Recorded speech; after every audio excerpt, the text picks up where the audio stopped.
Hypothyroidism? Ano ba talaga ito? Hypothyroidism is one of the clearest examples of a condition caused by hormonal imbalance. But here's the deeper truth most people miss. Your body doesn't just get sick, it whispers imbalance first before it screams disease. So what's really happening?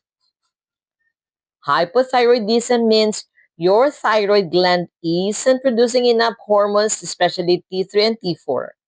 And these hormones, they control metabolism, energy, mood, weight, and even your menstrual cycle.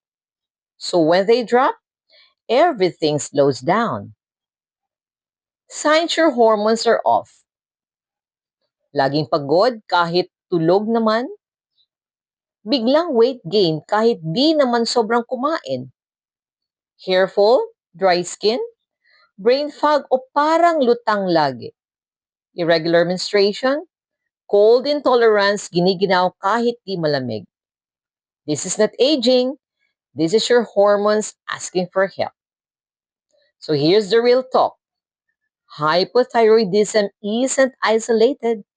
It's often connected to polycystic ovarian syndrome or PCOS, insulin resistance, chronic inflammation, and gut imbalance.